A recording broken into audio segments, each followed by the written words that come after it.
Hello dear students, welcome to the my channel.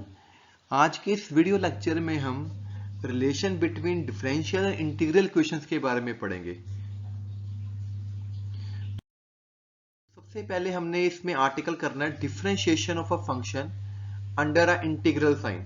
अगर हमें कोई फंक्शन है, ठीक है, उसका डेरिवेटिव कैसे करना है जो इंटीग्रल साइन के अंडर है, ठीक है, और एक इंटीग्रल जो हमें दिया है उसका अगर n टाइम्स इंटीग्रल कर लें तो उसका क्या आंसर आता है। तो कुछ इंपॉर्टेंट रिजल्ट्स निकलेंगे इस आर्टिकल में से।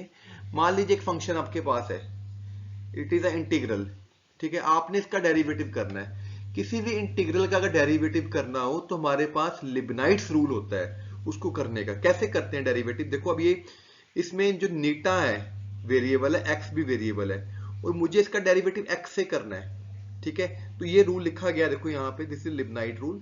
जब ये आपने किसी फंक्शन का डेरिवेटिव इंटीग्रेशन का इंटीग्रल का डेरिवेटिव करना है तो ये डेरिवेटिव अंदर जाके बन जाएगा partial derivative, first step, plus फिर आपने क्या करना है, इस लिमिट्स को पुट करना है यहाँ पे, फिर उस लिमिट का डेरिवेटिव करना है एक्स के साथ। माई अपर लिमिट को पुट किया डेरिवेटिव, माइनस पुट करो लोअर लिमिट को इसमें और उसका डेरिवेटिव। ये रूल होता है। यानी कि जब भी किसी इंटीग्रल का जिसकी लिमिट्स वेरिएबल में है उसका अगर आपने इंटीग्रेशन करना है तो वो डेरिवेटिव अंदर जाके बनेगा पार्शियल डेरिवेटिव। उस फंक्शन में अपर लिमिट पुट करो, derivative of upper limit minus lower limit put की जाएगी और into derivative of lower limit. अब देखो यहां पे भी ऐसे ही होएगा, जब इसका एक्स से डेरिवेटिव करेंगे तो अंदर जाके इसका डेरिवेटिव होगा पार्शियल, क्योंकि इसी तो पार्शियल डेरिवेटिव का ना कांस्टेंट हो गया तो पावर आगे आ गई, प्लस ये एक्स को आप इसमें पुट करोगे, एफ एक्स बन जाएगा, और साथ में एक्स का डेरिवेटिव यहां पे 1 आ गया, ठीक है, minus derivative of zero A, lower limit A है तो वो जीरो ही हो जाएगा, कांस्टेंट टर्म का डेरिवेटिव जीरो हो जाएगा। तो जब यहां पे एन को नीटा को एक्स पुट करोगे ये जीरो बन जाएगा, तो सिर्फ ये टर्म बचेगी मेरे पास, ठीक है। तो ये चीज है, कैसे करना सिखाया गया यहाँ पे कंसेप्ट। तो इसको सॉल्व जब करोगे इस चीज को आप, तो ये तो जीरो ही हो गया। तो अगर ये मेरा फाई एन है तो यहाँ पे n-1 है, तो यहाँ पे n-2 को लिख सकते हैं हम फाई n-1। ये 2 नंबर स्टेप आपने याद रखना है आपके पास, ठीक है। अब हम क्या करते हैं, जो नंबर 1 इक्वेशन है मेरी उसमें मैं n को 1 पुट कर देता हूँ, तो ये बन गया ax f एंड dx। अब इसका डेरिवेटिव करना है मुझे, वही लिबनाइट्स रूल लगाएंगे। तो पहले पार्शियल डेरिवेटिव होगा इसका, एक्स का वो जीरो हो गया, फिर अपर लिमिट इसमें पुट करेंगे F x into derivative x 1 हो गया, तो ये चीज आ गई आपके पास, ठीक है। इसको तो आपने 3 नंबर रखना है याद। अब हमने क्या करना है, डिफरेंशिएशन 2, जो ये 2 नंबर की मेरी इक्वेशन थी इसको बार बार डेरिवेटिव करो, बार बार। हमने जब एक बार डेरिवेटिव किया तो n-1 आया, तो यहाँ पे n-1 आ गया। मुझे अगर m टाइम्स डेरिवेटिव करना पड़ता है तो n-m तक चला जाएगा और यहाँ पे n-m आ जाएगा, ठीक है। तो ये इसी चीज को यहाँ पे एक्सटेंड किया गया है। अगर आप इस इक्वेशन का डेरिवेटिव n-1 टाइम्स करते तो देखो, जब अगर यहाँ पे n है तो यहाँ पे n-1 हुआ, एक और डेरिवेटिव किया, तो जब हमने n-1 देखो अब यहाँ पे m किया तो यहाँ पे n-m हो गया। तो जब आप n-1 टाइम्स करोगे तो हो जाएगा n-1, ठीक है।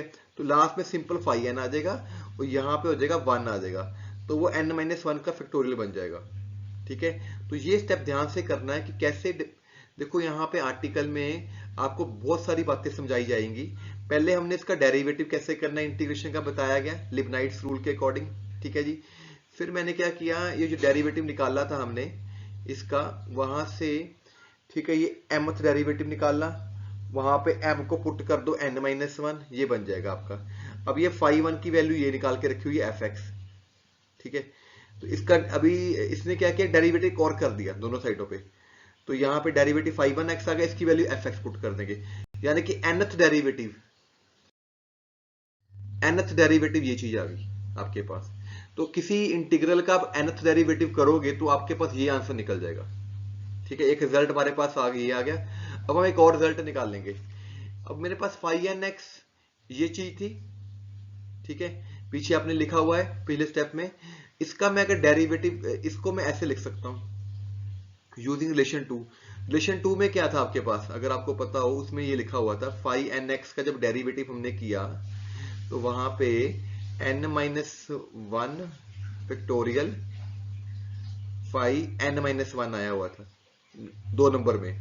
जब n को 1 पुट कर दोगे तो n को 2 पुट कर दो तो यहाँ पे ये बन जाएगा 5 2x 5 1। ठीक है, 5 1 की वैल्यू ये पड़ी आपके पास ऊपर से। ठीक है, तो इसी तरह अगर आप इसका 5 2 इसकी इंटीग्रेशन कर दो इस स्टेप की, तो यहाँ पे डबल इंटीग्रेशन आ गई। देखो पहले यहाँ पे क्वेश्चन मिक्स क्वेश्चन है, डिफरेंशिएशन और इंटीग्रेशन का रिलेशनशिप है बेसिकली। पहले हमारे पास इंटीग्रल था, हमने उसका nth डेरिवेटिव करके ये रिलेशन बना लिया। अब मैंने क्या करना है, इसका इंटीग्रल करना है। ये मेरे पास 5 1 है, मैंने ये रिलेशन जो मेरा 2 नंबर है वहां पे n को 2 पुट करके ये वैल्यू निकाल ली। इसकी इंटीग्रेशन करोगे तो ये 5 2x आ गया। यानी कि अगर सिंगल इंटीग्रल 5 1 था तो एक इंटीग्रल आया, 5 2 हुआ तो 2 इंटीग्रल आया। इसी तरह बार बार स्टेप को रिपीट करोगे तो जब 5 n करोगे तो n इंटीग्रल्स आ जाएंगे आपके पास। ठीक है, क्योंकि ये रिलेशन में n-1 होता है ना आपके पास, ये वाला रिलेशनशिप आपने पढ़ा है, तो n-1 फैक्टोरियल आ जाएगा यहाँ पे। तो जो हमारी शुरू वाली इक्वेशन थी वहां पे मेरा 5nx दिया हुआ था। ठीक है, दोनों को कंपेयर कर लो, ये क्योंकि 5nx की वैल्यू इतनी जी थी। ठीक है, तो इज इक्वल टू आपका आ जाएगा a की x इंटीग्रेशन x माइनस नीटा n-1 fn डी नीटा। तो इस फैक्टोरियल को नीचे के डिवाइड कर दो तो ये चीज आ गई। इसको हम लिख सकते हैं nth integral 0 to x fn dnn, यानी कि इसका n बार इंटीग्रेशन किया गया है। तो यहां पे आपके पास ये फार्मूला बन गया कि अगर किसी फंक्शन का आपने nth इंटीग्रल करना है, ठीक है, 0 to x fn dn नीटा, तो उसका आंसर ये ऐसे शॉर्टकट टेक्निक से निकाल सकते हो। a to x fn वैसे का वैसे रहेगा, आगे आ जाएगा x माइनस n की n-1 ओवर n-1 फैक्टोरियल। मान लो आपने किसी फंक्शन का इंटीग्रल करना है 0 से x fn, 3 बार इंटीग्रेशन करनी है उसकी, तो उसका आंसर क्या आएगा, integral a to x x minus Neeta square over square 2 factorial fn dn इसके अकॉर्डिंग। तो ये एक nth इंटीग्रल का फार्मूला आपके पास आ गया।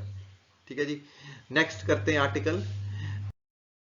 नेक्स्ट आर्टिकल है, अगर आपके पास कोई भी डिफरेंशियल इक्वेशन है आप उसको इंटीग्रल इक्वेशन में कन्वर्ट कर सकते हो।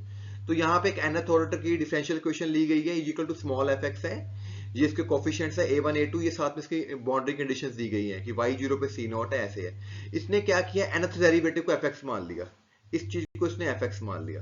ठीक है, इसका इंटीग्रेशन करोगे आप,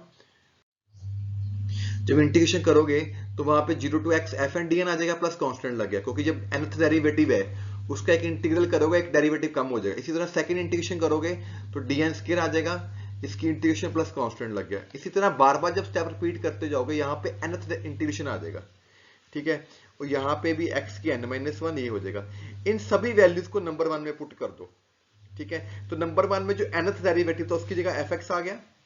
ठीक है, फर्स्ट इसकी जगह आपका ये चीज आ गई। जो कांस्टेंट टर्म में है ये वाली cn-1, उस सभी को क्लब करके वो राइट हैंड साइड में ऐसे ले गया है, ये स्टेप। ठीक है, ये स्टेप आपको याद रखना पड़ेगा, क्रैम करना पड़ेगा, और यहाँ पे डेल्टा m की ये वैल्यू है।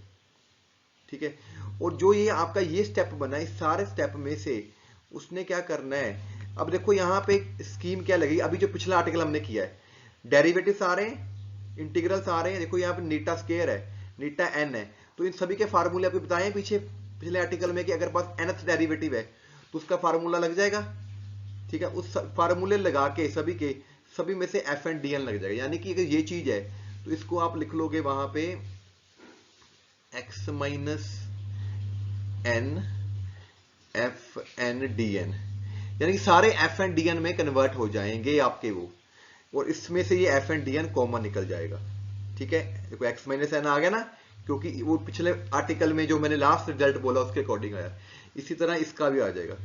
तो ये सारे में से fn dn निकल गया कॉमन, इसको इसने कुछ कांस्टेंट मान सकता है। तो ये जो आपके पास एक इक्वेशन बन के आई है, ये वोल्टेरा इक्वेशन बन के आ गई है।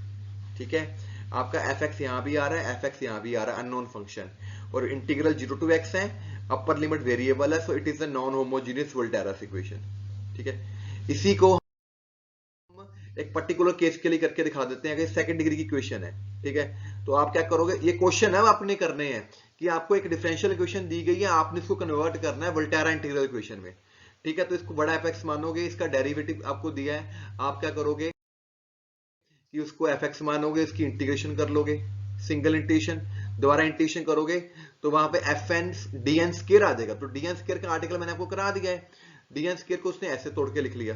अब ये सोचोगे ना कि ये कहां से आया, वो आर्टिकल से आया हमारा, ठीक है।